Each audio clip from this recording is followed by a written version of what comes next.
और KCl, इन तीनों में आप बताओ मेरे को, और RBCl, इन चारों में मेरे को बताओ कि कौन किसके अंदर कोवैलेंट कैरेक्टर ज्यादा होगा। नो डाउट ये चारों क्या है, आयोनिक कंपाउंड है। नो डाउट ये चारों आयोनिक कंपाउंड है, लेकिन इनके भी अंदर कोवैलेंट कैरेक्टर होगा। किसके अंदर ज्यादा होगा यही पूछ रहा है। आप ये देख पा रहे होंगे कि सब में Cl Cl Cl कॉमन है, तो मतलब एनायन तो कॉमन है, केटायन को कंपेयर करना है। तो केटायन में देख लेते हैं, इधर कंपेयर किया था मैंने, कल बताया था ये, लिथियम, सोडियम और पोटेशियम और रुबिडियम। आप ग्रुप में आप पढ़ चुके हैं पीरियोडिक टेबल, ऊपर से नीचे आते हैं तो साइज बढ़ता है। और हमने पता है कि Li plus, Na plus, K plus और Rb प्लस, इनका भी साइज बढ़ेगा। तो Li प्लस में आपको पता है कि केटायन का साइज छोटा होता है तो कोवैलेंट कैरेक्टर ज्यादा होता है। तो इन पूरे में कोवैलेंट कैरेक्टर ऊपर से नीचे आने में डिक्रीज करेगा, मतलब सबसे कम RBCl का, उससे ज्यादा KCl का, उससे ज्यादा NaCl और सबसे ज्यादा LiCl। खत्म। दूसरे वाले क्वेश्चन में बेरिलियम का, मैग्नीशियम का और कैल्शियम का क्लोराइड ही दिया, यहाँ पे भी सेम है एनायन। तो यहाँ पे भी केटायन का साइज देख लो, तो ये ग्रुप होता है, तो बी के ऊपर +2, Mg के ऊपर +2, कैल्शियम के ऊपर +2। सेकेंड ग्रुप में ऊपर से नीचे भी आएंगे तो साइज बढ़ता है, तो साइज बढ़ेगा केटायन का तो कोवैलेंट कैरेक्टर कम होगा। सीधी सी बात, खत्म। लास्ट वाले में देखो, केटायन सेम है, एनायन बदल रहा है, तो एनायन का साइज अगर बढ़ता है तो कोवैलेंट कैरेक्टर बढ़ता है। केटायन में था साइज अगर बढ़ेगा तो कोवैलेंट कैरेक्टर कम होगा, लेकिन एनायन में साइज अगर बढ़ेगा एनायन का तो कोवैलेंट कैरेक्टर भी बढ़ेगा। तो सबसे ज्यादा एनायन का साइज यहाँ पे आयोडीन का है, पता है आपको, chlorine, bromine, iodine, Cl-, Br-, I-। तो सबसे ज्यादा साइज नीचे आयोडीन का है, इसलिए सबसे ज्यादा कोवैलेंट कैरेक्टर इसमें। Is it okay to everyone? Sir. बताओ भाई अदिति, ठीक है? Yes sir. कर लोगे क्वेश्चन सही से अगर आपको पूछे जाए तो? हाँ सर। चलो ठीक है।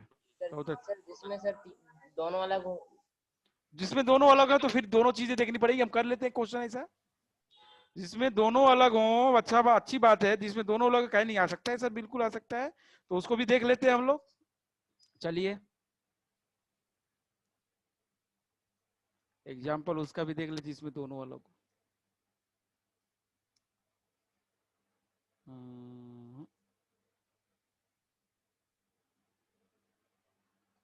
ठीक है सर, एग्जाम्पल 4 आपसे कहता है कि अलग अलग के लिए आप रख लो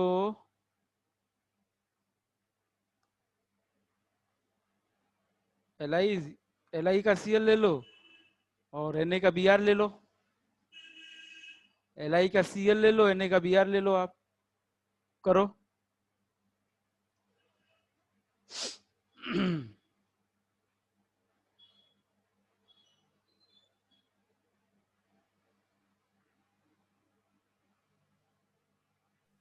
सर एक बार रिपीट कर दीजिए क्वेश्चन।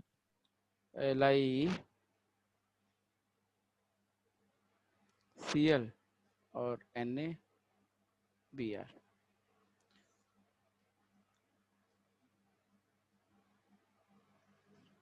बोल रहा है कि आपको कोवैलेंट कैरेक्टर बताना है किसका ज्यादा है, किसका कोवैलेंट कैरेक्टर ज्यादा है। ये A है, ये B है, इन दोनों में which has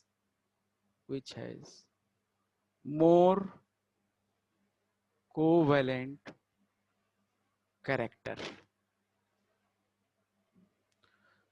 ठीक है, ये बताओ मेरे को आप लोग, सिंपल सी बात है, मैं पूछना चाहता हूं, बहुत सिंपल सी बात मैं पूछूंगा, आप लोग खुद, आपको जवाब आता है, हमको पता है आप लोग कर लोगे, ऐसा कोई मुश्किल है नहीं है, ठीक। लेकिन जरा समझिएगा, Li Na है तो Li प्लस और Na प्लस, ये Cl Br तो Cl माइनस Br माइनस। हाँ ठीक है, ये बताओ कि Li के ऊपर 4 सेम है, Na के ऊपर 4 सेम है, Li और Na में साइज किसका बड़ा है? Na का। Na का।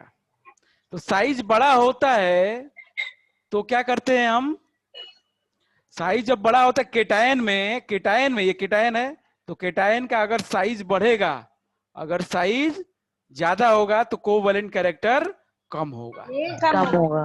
कोवैलेंट कैरेक्टर कम होगा। तो जिसका साइज ज्यादा है मतलब कि Na का ज्यादा है तो इसका कोवैलेंट कैरेक्टर कम होगा, मतलब इसका ज्यादा होगा।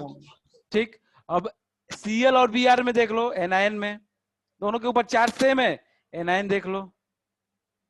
तो एनायन में कौन ज्यादा है? Br माइनस का साइज ज्यादा है, Br माइनस का साइज ज्यादा है ज्यादा है सर। और Cl माइनस का साइज कम है। आपको पता है कि एनायन में क्या करते हैं हम लोग? एनायन में अगर साइज ज्यादा हो तो कोवैलेंट कैरेक्टर ज्यादा होता है, होता ज्यादा होता है। एनायन के केस में अगर कोवैलेंट कैरेक्टर ज्यादा होगा जब साइज ज्यादा होगा।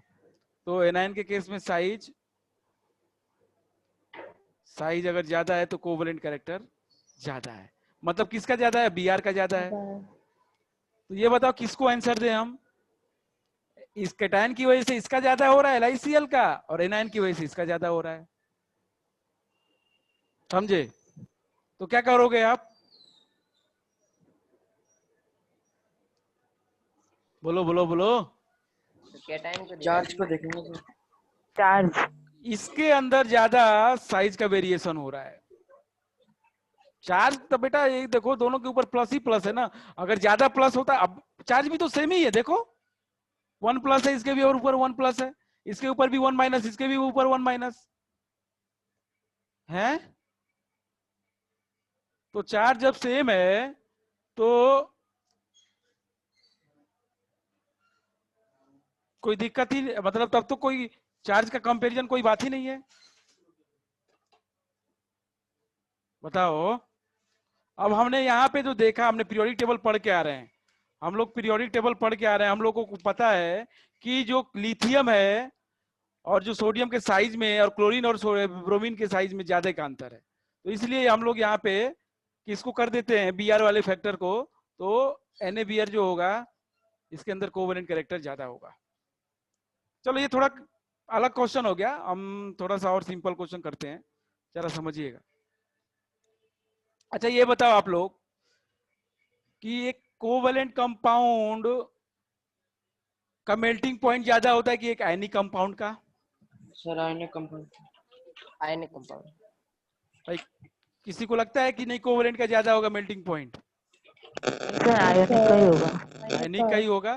तो आपको पूछ सकता है ना कि which of the following compound is arrange them according to the increasing order of melting point या बॉइलिंग, मेल्टिंग पॉइंट या बॉइलिंग पॉइंट। तो ये भी क्वेश्चन पूछ सकता है, तो यहाँ पे भी कोवैलेंट कैरेक्टर काम आएगा कि नहीं आएगा? Covalent yes character sir. काम आएगा कि नहीं आएगा? Yes sir. आएगा। बताओ, अगर आपको कहता है कि अरेंज इन, चलो अरेंज की बात छोड़ दो, पहले हम लिख लेते हैं इस बात को, पहले हम लिख लेते हैं इस बात को जो मैंने बताया।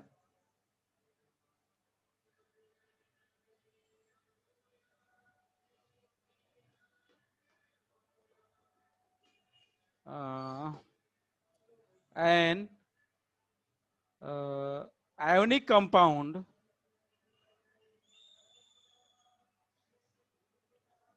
has have greater melting point and boiling point, greater melting and boiling point। एक minute,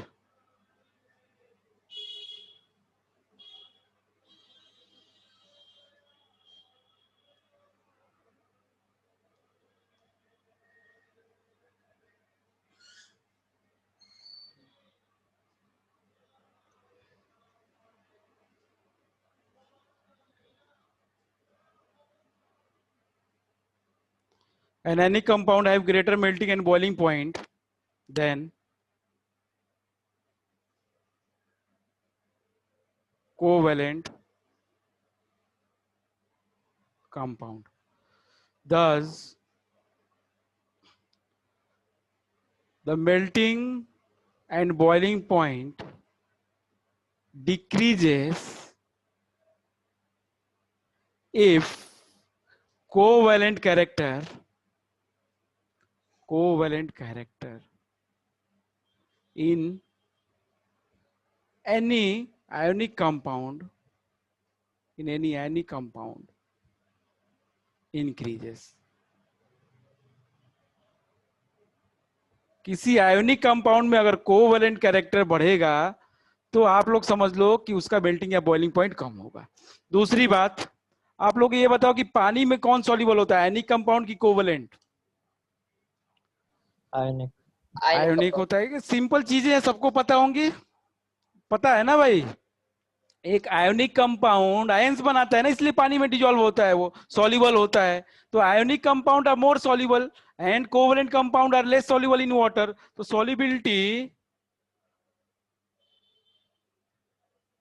solubility of ionic compound decreases if the covalent character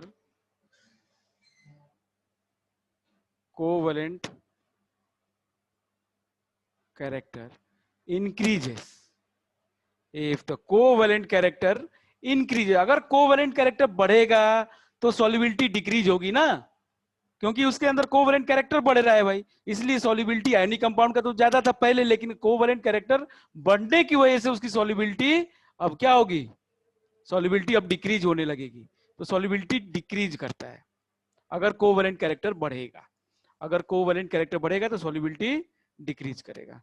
तो अगर आपसे ये पूछता है कि बताओ भैया, आपसे अगर ये पूछता है, अब आपको क्वेश्चन पूछ सकता है आसानी से कि बताइए किसका कौन ज्यादा सॉल्युबल है वाटर में, कौन कम सॉल्युबल है वाटर में, मतलब ऐसे ही दे दिया आपको, बोला कि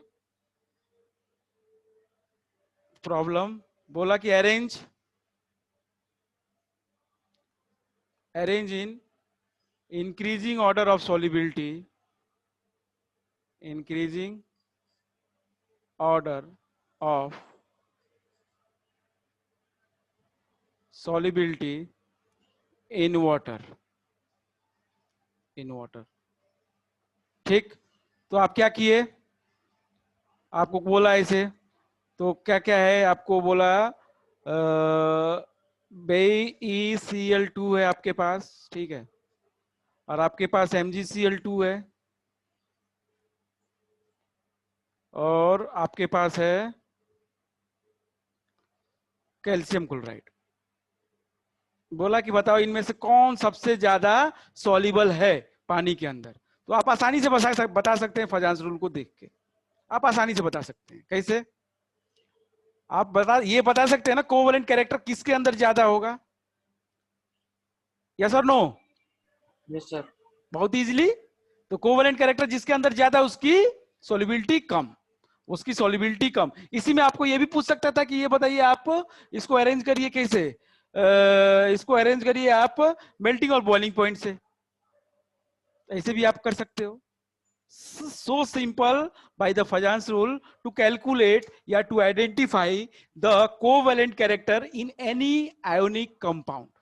किसी भी आयोनिक कंपाउंड में कोवेलेंट कैरेक्टर बताने का सबसे आसान तरीका फजांस रूल है, और उसको आप समझ लिए तो आपको काम जेई और नीट का भी हो गया। जेई में पिछले साल नीट में ये क्वेश्चन आया था कि यही जो जस्ट सामने आपके लिखा है, आप उठा के देख सकते हैं कि BeCl2 MgCl2 और CaCl2 को आप अरेंज करें इन मेल्टिंग या बॉइलिंग पॉइंट में, आपसे पूछा था बस। तो आप इजीली कर सकते हैं, बहुत आसानी से आप कर सकते हैं, ठीक है।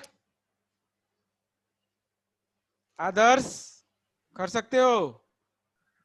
Yes sir. ठीक है। जतिन, जतिन गुप्ता इस आया है कि नहीं आया है? जतिन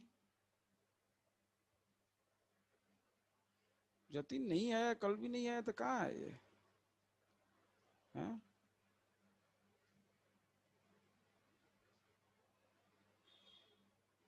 उदित, इज इट ओके और नॉट? Yes sir. चले आगे बढ़े। एक लास्ट चीज बचती है, आप लोगों को समझ में आ रहा है बेटा? आप लोगों को शायद कुछ समझ में थोड़ा बहुत आए, लेकिन आ जाएगा धीरे धीरे। दिव्यांश, आपको कुछ समझ में आ रहा है? हाँ सर। चलो अच्छी बात है, अब समझ में आ रहा है तो कोई बात नहीं। वैसे बहुत मुश्किल होता है कि अभी हाल, क्योंकि बहुत आगे, थोड़ा सा ज्यादा आगे तो नहीं निकले हैं, लेकिन फिर भी इतना निकल चुके हैं इसमें केमिकल बॉन्डिंग में कि इन चीजों को थोड़ा सा, चलो कोई बात नहीं, आ जाएगा। तो सर बेरिलियम, मैग्नीशियम और कैल्शियम में एटॉमिक साइज बढ़ रहा है। हाँ, बढ़ रहा है, बिल्कुल सही बात है। फिर सर तो इसी वजह से उनका कोवेलेंट कैरेक्टर भी बढ़ता जाएगा, इस वजह से बस बस BCl2 बस, केटायन का कम साइज होगा जब Nl2 बढ़ता से, है, और फिर CaCl2 हाँ, लास्ट में। आपको बस ये ध्यान रखना है कि केटायन का साइज अगर बढ़ेगा तो कोवेलेंट कैरेक्टर कम होगा, और केटायन का साइज अगर छोटा होगा तो कोवेलेंट कैरेक्टर बढ़ेगा। इसको कंफ्यूज कर दोगे, क्योंकि आंसर पता है कंपटीशन में कैसे दिया रहता है। आप जो सोचोगे ना गलती वाला, वो पहला ऑप्शन दिया होता है, हमेशा वही ऑप्शन ए में दिखेगा जो आप गलत करके लाओगे। जो सही करके लाओगे वो कहीं पता डी में घुसा होगा। ठीक है, तो बच्चों को क्या दिखता है? ए तुरंत, हाँ, हाल से मारा तुरंत निकला है। तो थोड़ा सा दिमाग बस पॉज लो, पॉज लोगे, सोचोगे बस ये कि केटायन का साइज बढ़ता है तो कोवैलेंट कैरेक्टर कम होता है, तो केटायन का साइज Ca का ज्यादा है, Mg का कम है, तो Ca का CaCl2 में क्या होगा? ज्यादा होगा कोवैलेंट कैरेक्टर। अगर कोवैलेंट कैरेक्टर ज्यादा होगा तो उसकी सॉल्युबिलिटी कम होगी। बात समझ में? सॉल्युबिलिटी कब होगी? जब वो आयोनिक कैरेक्टर ज्यादा होगा। कोवैलेंट कैरेक्टर ज्यादा होगा, थोड़ी सॉल्युबिलिटी ज्यादा होगी। इस बात को समझ पा रहे हैं आप लोग? यस और नो? स्नेहा, आंसर क्या होगा इसका? आप मेरे को ये बताओ, किसी साइज किसका ज्यादा है? किसके अंदर सबसे ज्यादा कोवैलेंट कैरेक्टर है? सबसे ज्यादा कोवैलेंट कैरेक्टर किसके अंदर है? इसके अंदर ऐसे होगा? Yes sir. यस और नो? BCl2 का सबसे ज्यादा कोवैलेंट कैरेक्टर होगा कि नहीं होगा? किसको नहीं समझ में आया बताएगा मेरे को। I will get you explain, I will get you understand. Okay, just tell मी,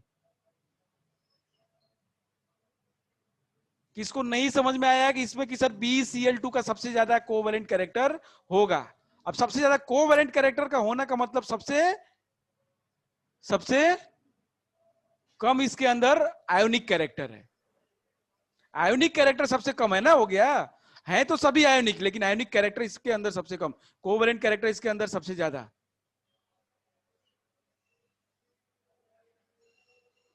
अरे कुछ समझ में आ रहा है? यस और नो? Yes sir.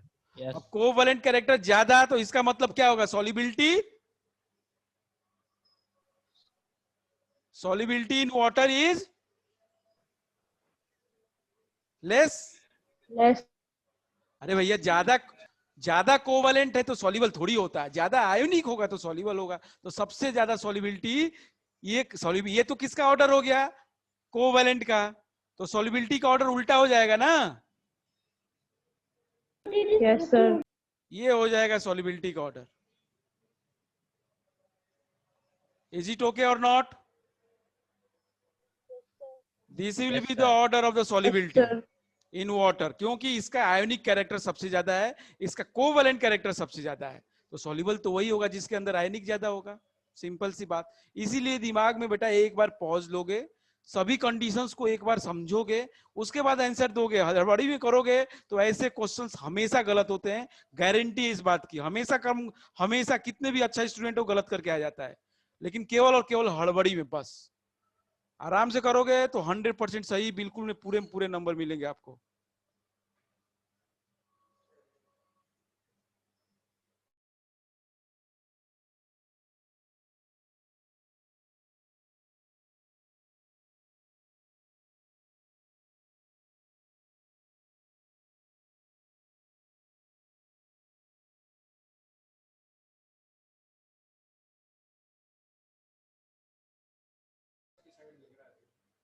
चलो ठीक है,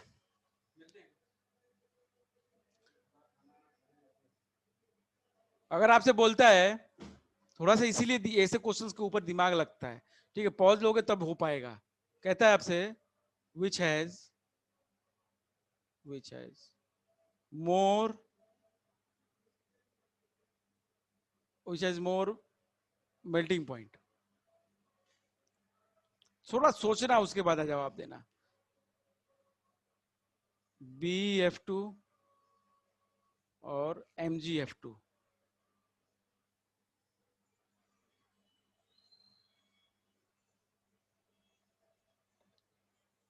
ये A है, ये B। किसके अंदर किसका मेल्टिंग पॉइंट ज्यादा होगा?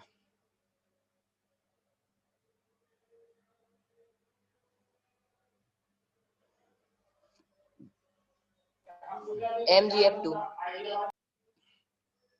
आंसर बोलने के लिए बोला मैंने, करके भेजने के लिए भेजा ना, चैट करके चाहे अपने। भैया सिंपल सी बात है कि जिसका मेल्टिंग पॉइंट उसका ज्यादा होगा, जिसके अंदर आयोनिक कैरेक्टर ज्यादा होगा, मतलब कि कोवैलेंट कैरेक्टर जिसके अंदर कम कम होगा। होगा। तो कोवैलेंट कैरेक्टर पहले आपको कम देखना है। तो BeF तो कॉमन हो गया, तो छोड़ दो। एनायन तो कॉमन है, केटाइन की बात करते हैं। तो Be और Mg, Be ऊपर आता है, Mg नीचे आता है, तो Mg का साइज ज्यादा है। तो साइज ज्यादा है तो कोवैलेंट कैरेक्टर कम होगा।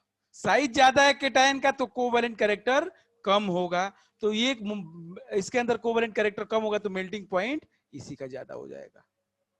इज इट ओके और नॉट? यस और Yes, नो? sir. सिंपल है यार, बिल्कुल सिंपल है। ठीक है, आपको बोलता है FeOH का होल थ्राइस और FeOH का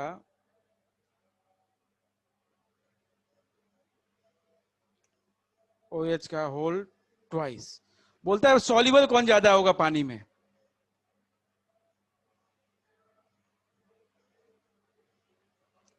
A, B, which is more soluble? Soluble in water।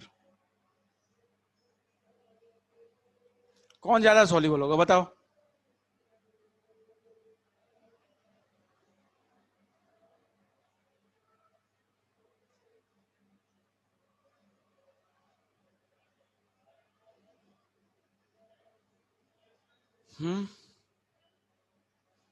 Good. Savita गलत कर दिया, दिव्यांश गलत कर दिया आपने। गर्भ सही है, आयुष का सही है और पूजा का सही है। ठीक है, स्नेहा क्या लगता है आपको?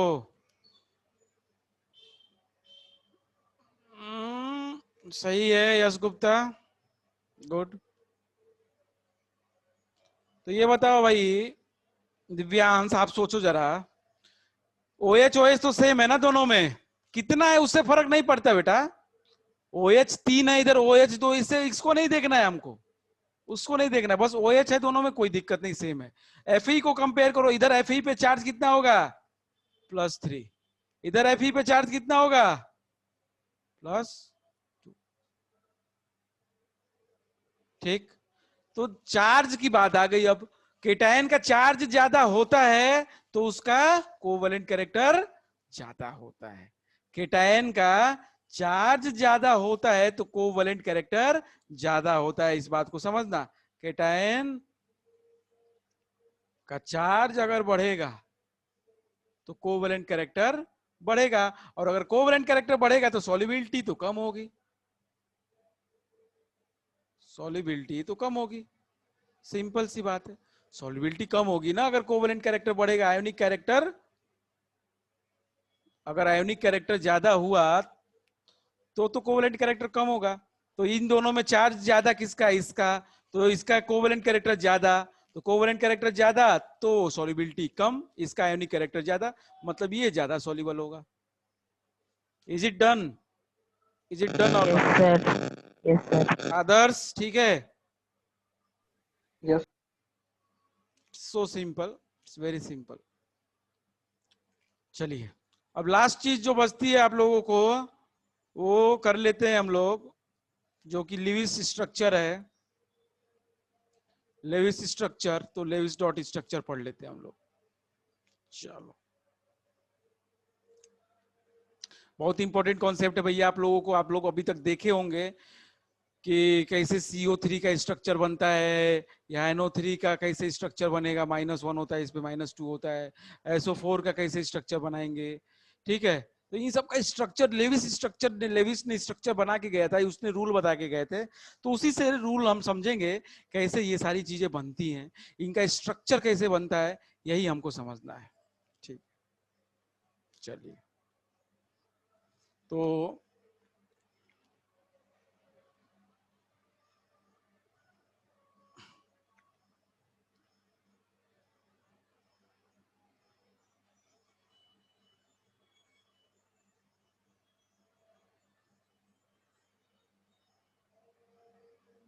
लेविस डॉट स्ट्रक्चर हमेशा बैलेंस सेल को दिखाते हैं। इसमें एक खास बात है, इसमें क्या खास बात है कि करके देखेंगे। खास बात यह है कि हमेशा बैलेंस सेल को आउटर मोस्ट सेल को दिखाया जाता है, ठीक है। स्ट्रक्चर में इसके outer most electron dot structure बनाया था ना, वैसा ही कुछ लेविस डॉट स्ट्रक्चर। जैसे एस है तो एस का इसे केवल आउटर मोस्ट, ये नहीं कि पहला दूसरा तीसरा सब नहीं, केवल आउटर मोस्ट को दिखाना है, ओनली आउटर मोस्ट सेल को दिखाना है लेविस डॉट स्ट्रक्चर के डायग्राम में या लेविस डॉट स्ट्रक्चर में, ठीक है।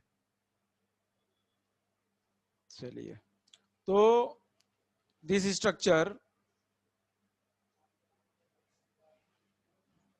consist of only valence shell electrons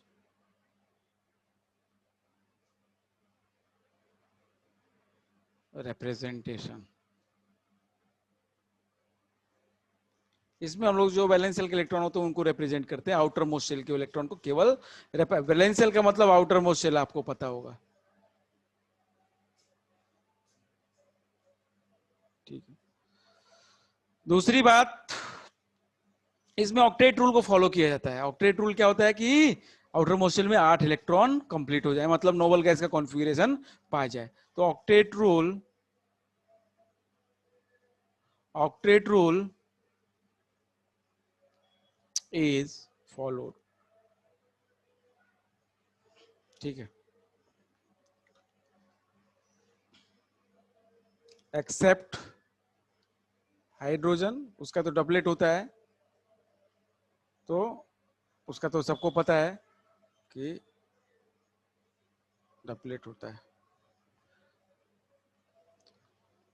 अब अगर एक से ज्यादा एटम है तो जो उसमें एक सेंट्रल एटम कहते हैं हम एक को, और एक को कॉर्नर एटम कहते हैं।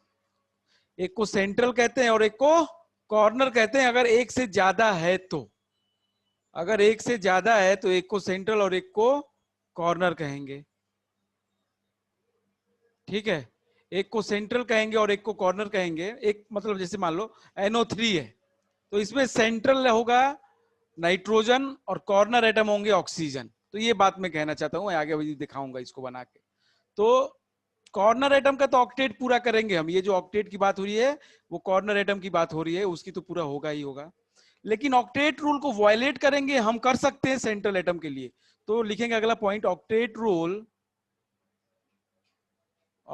Rule can be violated. ये देखा है इसने, लेविस ने बहुत काम किया, बहुत सारे डायग्राम बनाए उसने, तो देखा लास्ट में कि यार ये हो नहीं पा रहा है सबका, तो इसलिए उसको एक्सपेंशन कर सकता है वो। कोई भी सेंट्रल एटम अपने ऑक्टेट, अपने सेल को, अपने वैलेंस सेल को एक्सपेंशन कर सकता है। एक्सपेंशन का मतलब समझेंगे हम। Octet rule can be violated for central atom only, for central atom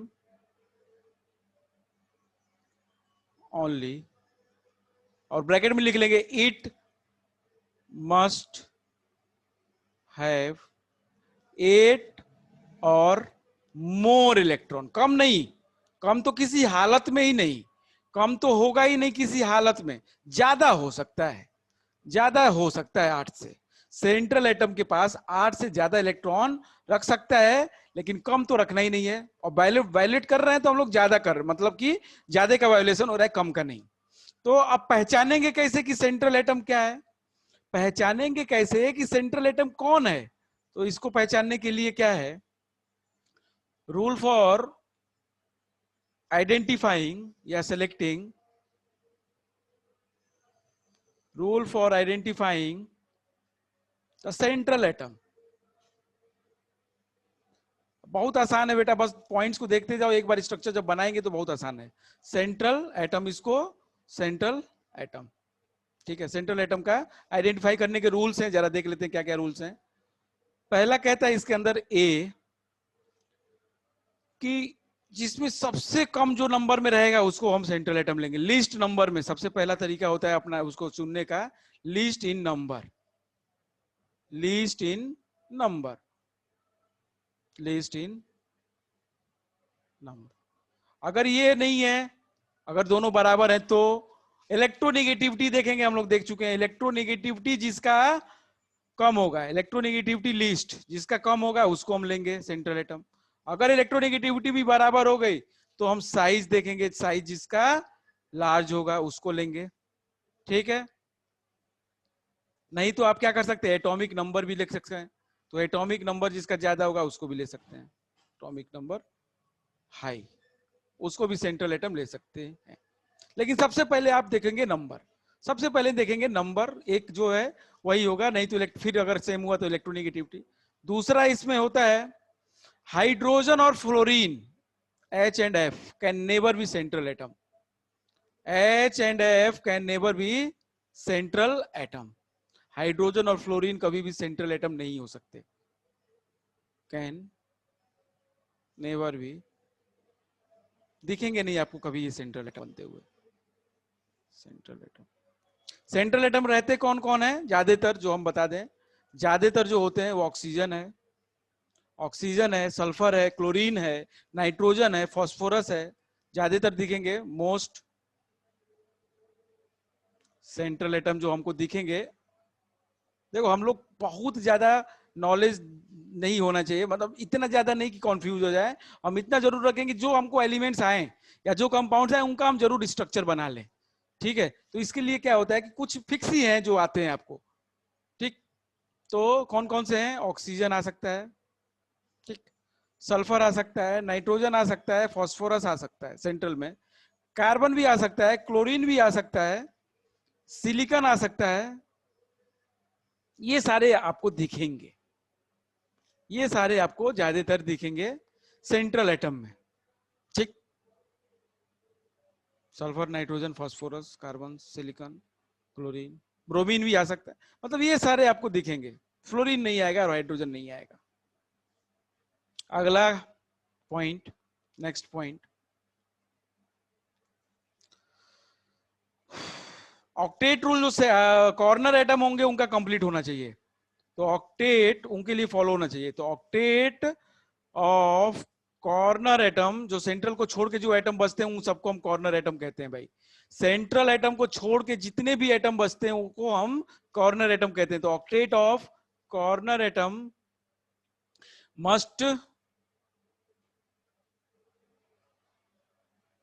must be complete, उनका पूरा होना चाहिए, करना पड़ेगा, एक्सेप्ट हाइड्रोजन, एक्सेप्ट हाइड्रोजन, उसका तो डबलेट होता है, एक्सेप्ट हाइड्रोजन। अगला पॉइंट, सेंट्रल एटम हमने बता ही दिया है, 8 से ज्यादा भी रख सकता है। और एक चीज है, central atom tries to remain in maximum covalency. अब ये क्या है, कोवैलेंसी तो मैंने बताया था ना आप लोगों को। कोवैलेंसी क्या होता है, जो number, total number of electron जो ट्रांसफर करता है कोई कोवैलेंट बनाते समय, कोई भी कंपाउंड जब कोवैलेंट कंपाउंड बनाता है तो टोटल नंबर ऑफ इलेक्ट्रॉन्स जो वो ट्रांसफर होते हैं, मतलब शेयर होते हैं, सॉरी, जो शेयर होते हैं उसको हम लोग कहते हैं कोवैलेंसी, उसको हम लोग कहते हैं कोवैलेंसी। समझ में आ रहा है कि नहीं आ रहा है, जस्ट टेल मी। बीच में जो शेयरिंग होती है कितने इलेक्ट्रॉन की, टोटल नंबर ऑफ शेयरिंग जो होती है, जैसे हाइड्रोजन का 1 होता है, हाइड्रोजन ने एक इलेक्ट्रॉन की शेयर की, ऑक्सीजन का 2 होता है, तो वो टोटल नंबर ऑफ इलेक्ट्रॉन जो एक एटम या एलिमेंट जो शेयर करता है during covalent bond formation, that is known as the covalency. ठीक है, तो central atom tries to remain in maximum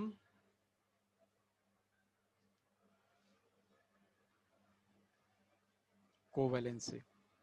ये पॉइंट्स हैं जो आप लोगों को ध्यान रखने हैं, इनके अलावा कुछ ज्यादा पॉइंट्स हैं नहीं। अब मैक्सिमम कोवेलेंसी किसकी कितनी होती है, ये भी एक पॉइंट होता है कि सर किसकी कोवेलेंसी कितनी है।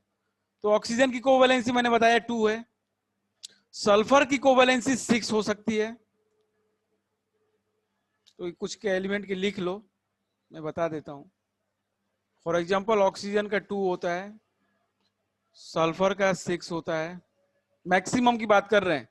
नाइट्रोजन का 5 होता है, फॉस्फोरस का 4 होता है, 5 होगा, और कार्बन का 4 होता है।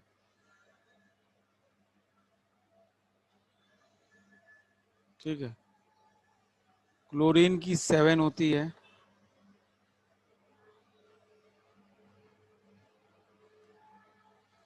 सिलिकॉन का भी 4 ही होगा। ठीक है, तो ये है मैक्सिमम कोवैलेंसीज किसी भी एलिमेंट्स की, कोई भी सेंट्रल एटम होगा उसकी मैक्सिमम कोवैलेंसी।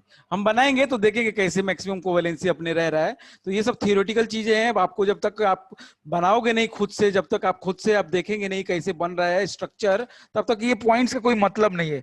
ये पॉइंट्स हमने बस इसलिए रखा है जब ताकि आप एक बार समझ जाएं, मतलब एक बार जब आप बनाना समझ जाएं तब अब ये पॉइंट्स देखेंगे तो आपको आसानी से समझ में आ जाएंगे। तो without wasting much more any more time we have to draw the structure. और 2 पॉइंट और मैं लिख लेता हूं, 2 पॉइंट और हैं बस, 2 पॉइंट और हैं। कहता है कि अगर पॉजिटिव चार्ज है तो वो सेंट्रल एटम पे ही आएगा। If there is any positive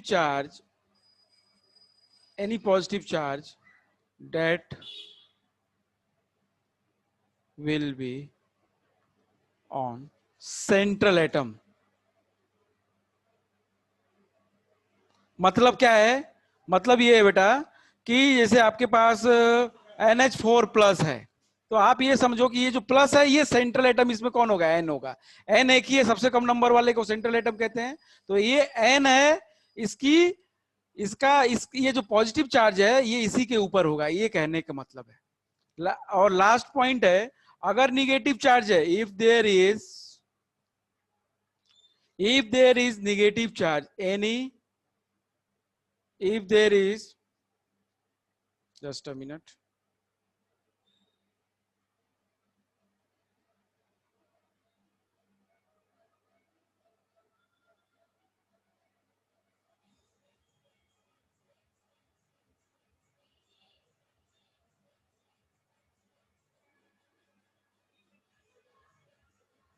if there is any negative charge,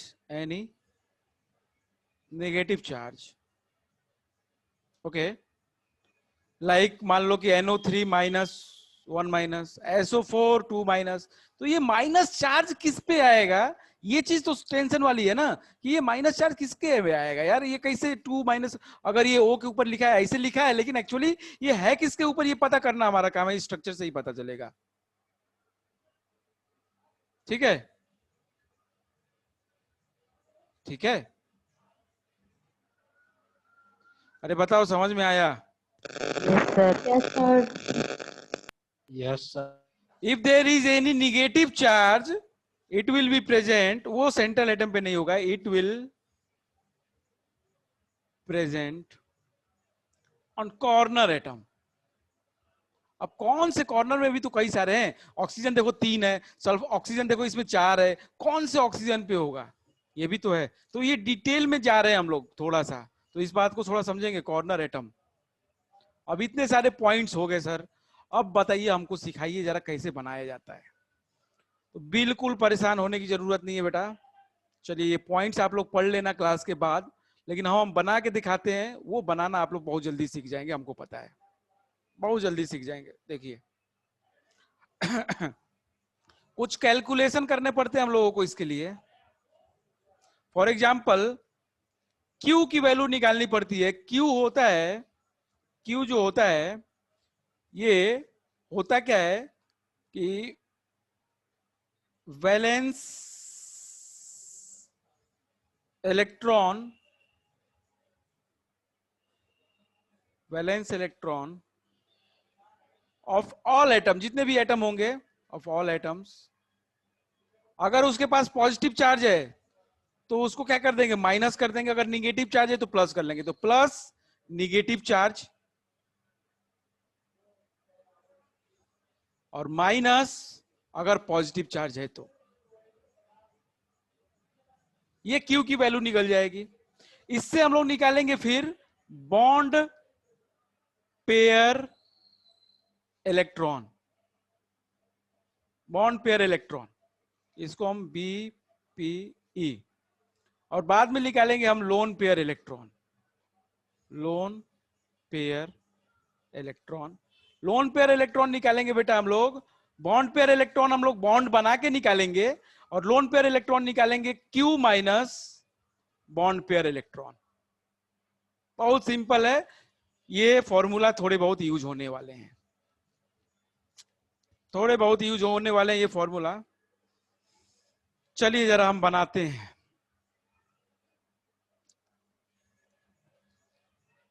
मान लीजिए आपको दिया है O2 का बना है क्या, लिविस डॉट स्ट्रक्चर O2 का बनाते हैं। चलो एग्जाम्पल पहला O2, Q की वैल्यू पहले निकालनी पड़ेगी बेटा इसके लिए। इसके पूरे मॉलिक्यूल के लिए Q क्या होगा, अरे O कितने हैं, 2 हैं, 2 है सर। तो Q की वैल्यू क्या होगी,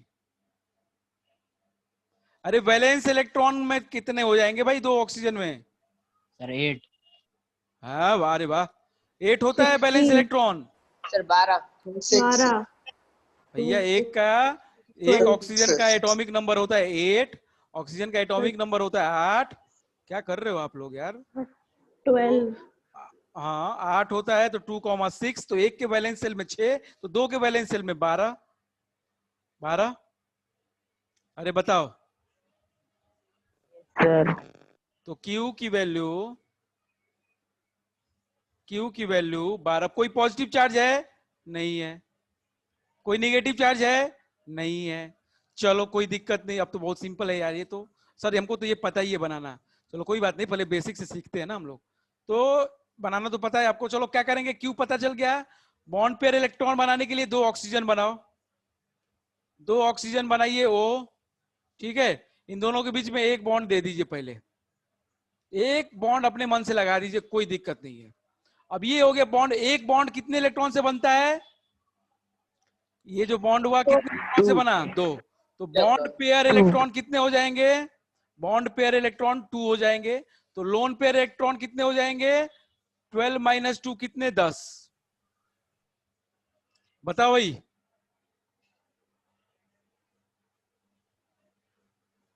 बताइए। हमने एक बॉन्ड बना लिया, हमने एक बॉन्ड बना लिया O और O में, फिर हमने bond pair electron, lone pair electron निकालने के लिए Q minus bond pair electron कर दिया, तो 10 निकल गए। अब इस 10 इलेक्ट्रॉन से क्या किया जाता है, 2 काम। इस 10 इलेक्ट्रॉन से 2 काम किया जाता है। एक तो कॉर्नर एटम की आप क्या करोगे, ऑक्टेट पूरा करोगे, कॉर्नर एटम का ऑक्टेट पूरा करो, क्योंकि हमने बोला था कि कॉर्नर का ऑक्टेट पूरा होना चाहिए। कंप्लीट ऑक्टेट ऑफ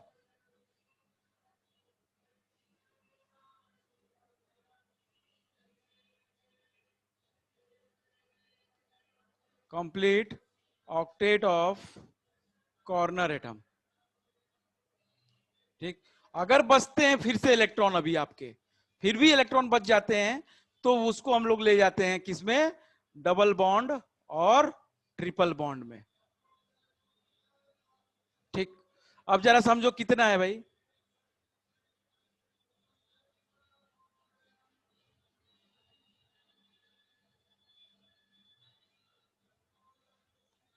अब आप लोग देखो जरा, इसमें समझो, आप लोग खुद बता सकते हो मेरे को कि कितने इस कॉर्नर एटम के, दोनों कॉर्नर है, सेंट्रल की बात छोड़ दो, हटाओ। ये बताओ इसका ऑक्टेट पूरा है क्या? इसका ऑक्टेट पूरा है क्या? नहीं पूरा है। पूरा है क्या? नहीं सर, नहीं है। दोनों का पूरा नहीं है। जरा देखो, इसके पास 2 ही इलेक्ट्रॉन है ना, ये शेयर हो रहे हैं जो, यही दोनों इलेक्ट्रॉन तो काउंट होंगे इसके लिए, दोनों के लिए। दो, एक यहाँ का, एक यहाँ का, तो इसको देना पड़ेगा हमको कितने इलेक्ट्रॉन? 6। तो इस 10 में से 6 इलेक्ट्रॉन दे दो, तो 1 2 3 4, तो 1 2 3 4 5 6 7 8 पूरा हो गया इसका ऑक्टेट। अरे कितने इलेक्ट्रॉन में ऑक्टेट पूरा हो गया इसका? 2 2 4 2 6 में हो गया कि नहीं हो गया? Yes sir. अभी भी आपके पास कितने इलेक्ट्रॉन बचे हैं? 4। अरे 10 में से आपने 6 दिए ना, 10 में से 6 दिए, 4 बचे, 4 तो होते सर। 4 इधर भी दे दो, 1 2 3 4। इसका ऑक्टेट पूरा है क्या? नहीं। नो नहीं सर। सर। 1 2 3 4 5 6, 6 ही हो रहे, 2 और चाहिए। तो क्या करते हैं हम, बहुत ध्यान से समझना। अब हम क्या बोले थे कि ऑक्टेट अब कंप्लीट नहीं हो रहा है, तो अब काम करेंगे, उसको डबल या ट्रिपल बनाएंगे। तो यहां वाले बॉन्ड को, दोनों को, इन दोनों इलेक्ट्रॉन को उतार के यहां रख दो, तो बॉन्ड एक बन जाएगा। कैसा बॉन्ड बन जाएगा जरा देखिए।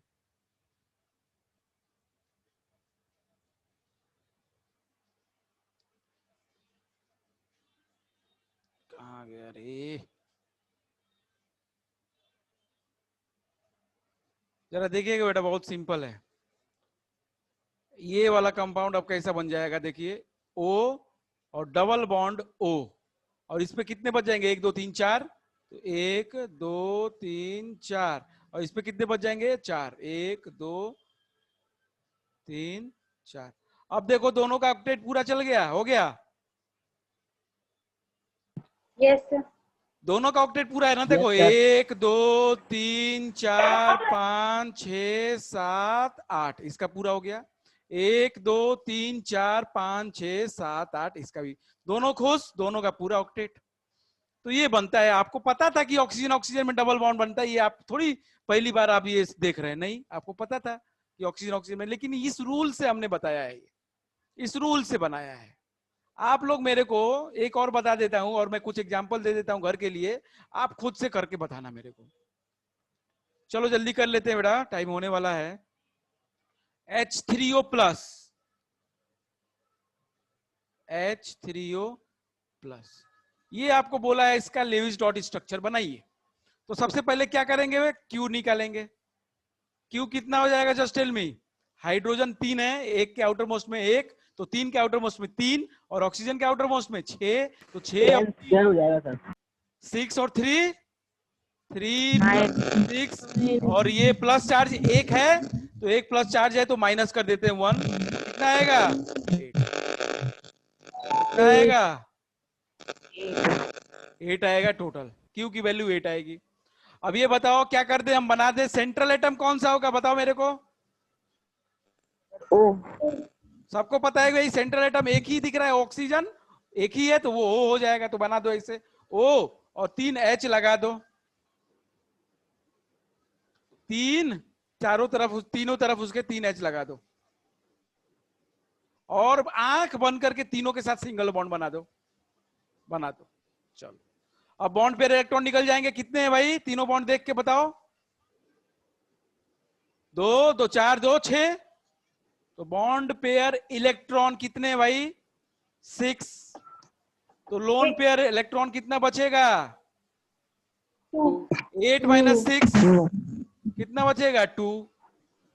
अब ये 2 किस में यूज करेंगे हम? या तो ऑक्टेट पूरा करने में, मतलब हाइड्रोजन है तो उसका डबलेट पूरा होगा, ठीक है, या तो फिर yes sir. Double triple bond में। तो ये बताओ, इस हाइड्रोजन का डबलेट पूरा है? हाँ सर पूरा है। 1 2 पूरा है, इसका भी पूरा है, 1 2 पूरा है, इसका भी पूरा है, 1 2 पूरा है। लेकिन इस ऑक्सीजन का ऑक्टेट पूरा है क्या? No sir. नहीं सर, उसका नहीं है। इस ऑक्सीजन का ऑक्टेट पूरा नहीं है, इस ऑक्सीजन का ऑक्टेट पूरा नहीं है। इसलिए क्या करेंगे हम?